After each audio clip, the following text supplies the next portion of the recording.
Hi అండి, this is RS kitchen. Welcome to my channel.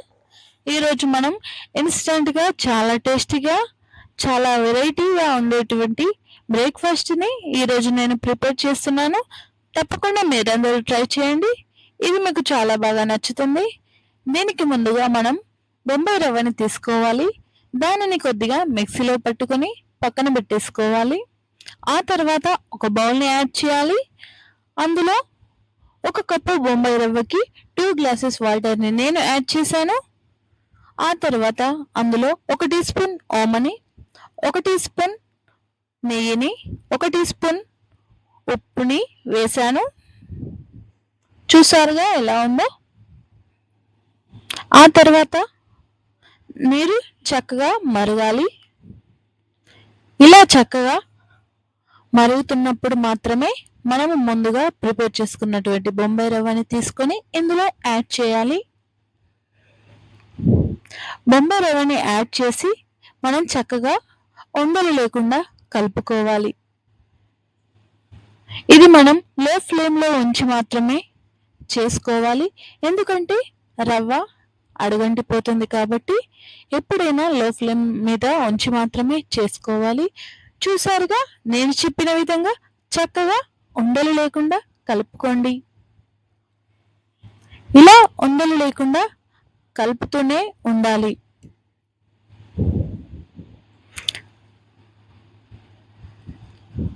ఇలా పూర్తిగా కలపడం అయిన తర్వాత ఇలా మనకు కొంచెం చిక్కగా అవుతుంది. ఆ తర్వాత దీన్ని పక్కన పెట్టేసుకోవాలి. 2 ఆనియన్స్ తీసుకోవాలి. వీలైతే మీరు ఎక్కువ అయినా పర్వాలేదు, మీకు రుచికి తగ్గట్టు మీరు తీసుకోండి. నేను 2 ఆనియన్స్ని తీసుకున్నాను. ఆ ఆనియన్స్ని మీరు నేను చూపించిన విధంగా రౌండ్గా కట్ చేసుకోండి.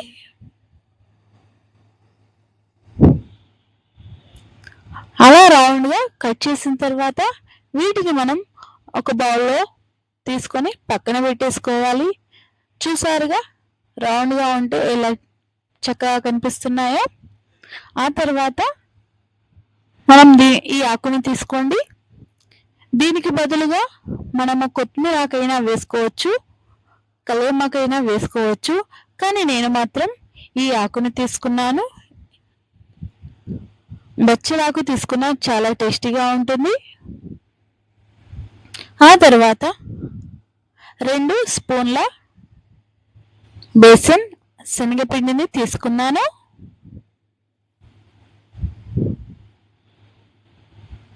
అలా 2 స్పూన్లు 3 స్పూన్లు మనకు సరిపోయేంతగా తీసుకోవాలి.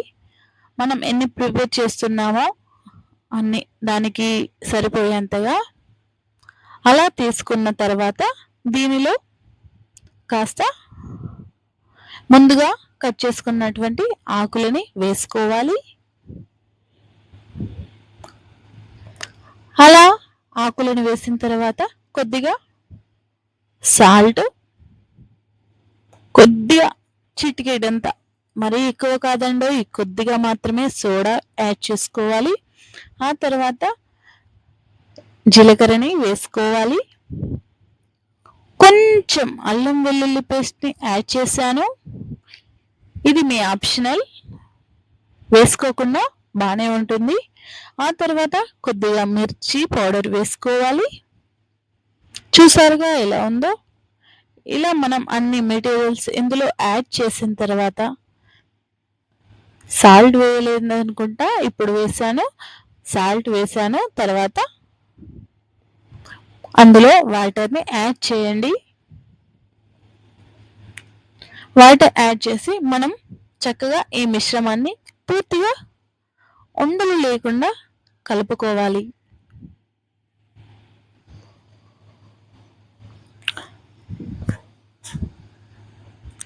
ముందు కొద్దిగా నీరు మాత్రమే వాటర్ని తీసుకొని మనం ఇలా కలుపుకోవాలి. ఎందుకంటే ఎక్కువ వాటర్ యాడ్ చేసిన తర్వాత ఇలా మనం కలపడం కుదరదు కాబట్టి కొద్దిగా వాటర్ని యాడ్ చేసి ఉండలు లేకుండా చక్కగా కలుపుకోవాలి. ఇలా నేను చెప్పినట్టు రొటేట్ చేస్తే మీకు ఈజీగా ఉండలు లేకుండా ఉంటుంది.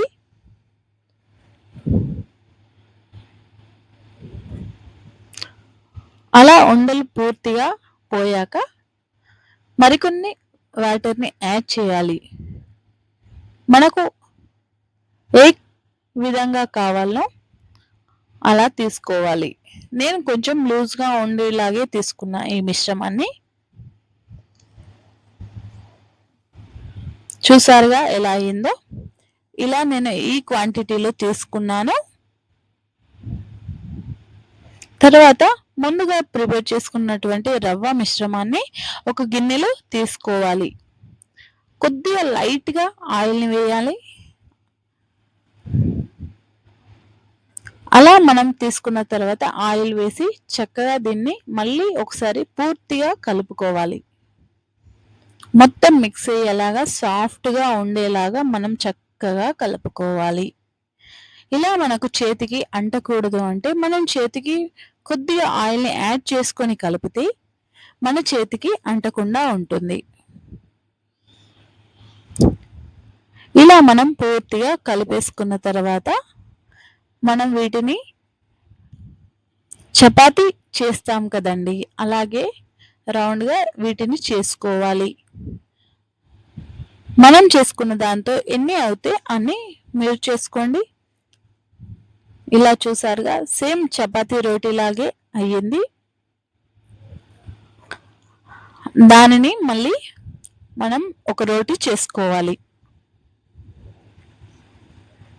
చూడ్డానికి సేమ్ చపాతీ లాగే ఉంది, కానీ ఇది చపాతీ కాదండోయ్. చూసారుగా, ఇలా చక్కగా నెమ్మదిగా చేస్తూ ఉండాలి. ఆ తర్వాత ముందుగా తరిగినటువంటి ఆనియన్స్ తీసుకొని ఇలా నేను పెట్టేస్తున్నాను. ఎందుకంటే చాలామంది పిల్లలు ఇంట్లో ఆనియన్స్ తిన అని అంటారు కదా. ఇలా చేస్తే వారికి ఆనియన్స్ కూడా కనపడవు, చాలా టేస్టీగా అవుతాయి, ఫ్రై అయిపోతాయి కాబట్టి టేస్టీగా ఉంటుంది. ఇలా పూర్తిగా ఆనియన్స్ని మనం పెట్టుకోవాలి.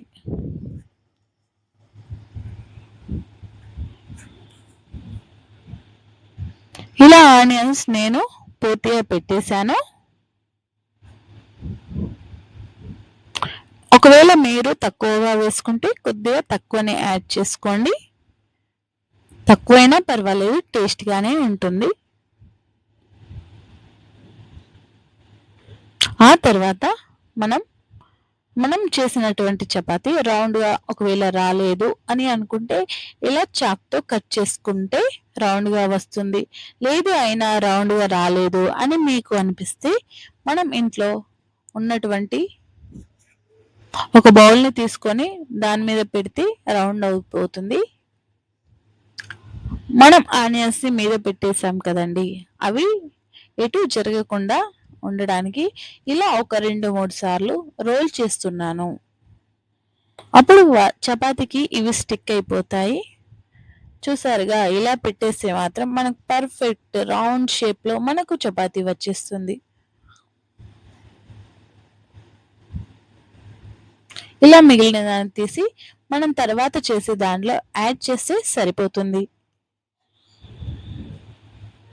ఇలా రౌండ్గా వచ్చేస్తుంది మనకి. మనం దీనిని తీసుకొని ఒక ప్యాన్ ఆన్ చేసి అందులో ఆయిల్ని యాడ్ చేసి మనం చేసుకున్నటువంటి చపాతీని తీసుకొని దీనిపై లైట్ ఫ్లేమ్ మీద వేయించుకోవాలి. ఆ తర్వాత మనం శనగపిండి మిశ్రమాన్ని తీసుకున్నాం కదండి, దానిని దీనిపైన ఒక లేయర్గా వేస్తూ ఉండాలి.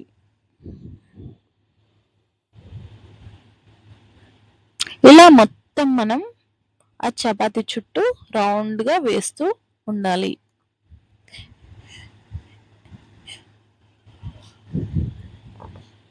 పిండి మాత్రం చిక్కగా ఉండకూడదు, కొంచెం పల్చగా ఉంటేనే ఇది మనకు కాస్త టేస్టీగా ఉంటుంది. ఉడకడం కూడా చాలా తొందరగా ఉడుకుతుంది. అది అలా స్టవ్ పై ఉంచేసరికి మనం ఇటు సైడ్ మళ్ళీ ఇంకొకటి ప్రిపేర్ చేస్తున్నాను. సేమ్ ఇలాగే నేను ముందు చూపించిన విధంగానే మళ్ళీ ఆనియన్స్ని తీసుకొని ఇలా చేసేసుకోవాలి. చక్కగా పెట్టేసుకుంటే సరిపోతుంది.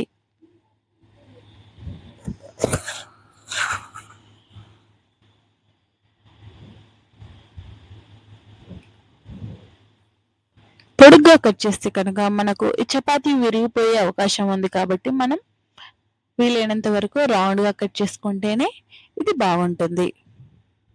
మళ్ళీ సేమ్ అలాగే ముందు చెప్పిన విధంగా బౌల్ని తీసుకొని ఇలా కట్ చేసుకుంటే మనకు చపాతీ రౌండ్గా వచ్చేస్తుంది. ఈ చపాతీని కూడా మనం ముందు చెప్పిన విధంగానే చేసేసుకోవాలి.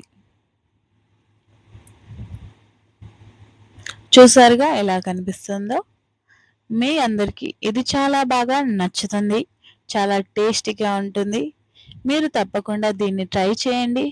మా ఛానల్ని ఎవరైనా కొత్తగా చూసినట్లయితే తప్పకుండా మా ఛానల్ని లైక్ చేయండి, షేర్ చేయండి, సబ్స్క్రైబ్ చేసుకోండి. నేను చేసే రెసిపీ ఎలా ఉందో మీరు ఇంట్లో ట్రై చేసి తప్పకుండా కామెంట్ చేయండి.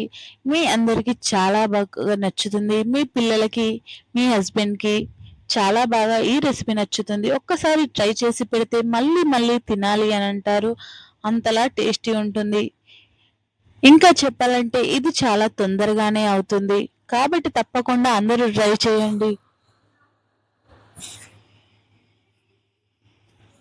ఇలా మరొక దాన్ని తీసుకొని మళ్ళీ మరొక లేయర్గా మళ్ళీ వేసేసాను. చూసారుగా ఎలా కనిపిస్తుందో.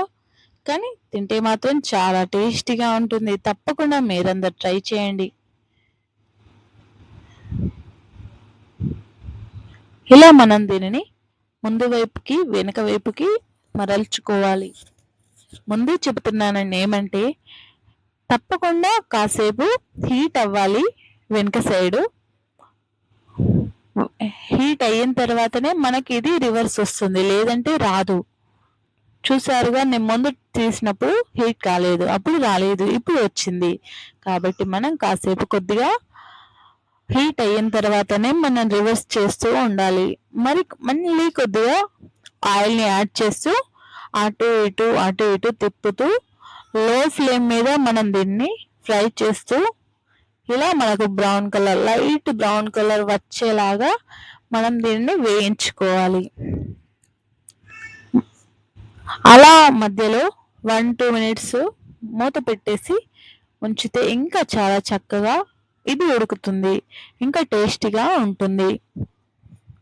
కాస్త ఎక్కువసేపు మాత్రమే దీనిని వేయించుకోవాలి.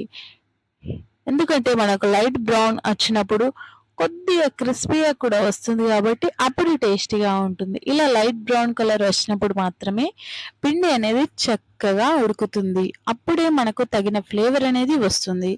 తప్పకుండా మా ఛానల్ని లైక్ చేయండి, షేర్ చేయండి, సబ్స్క్రైబ్ చేసుకోండి. ఇది మీ అందరికీ నచ్చుతుంది అనుకుంటాను. Thank you friends.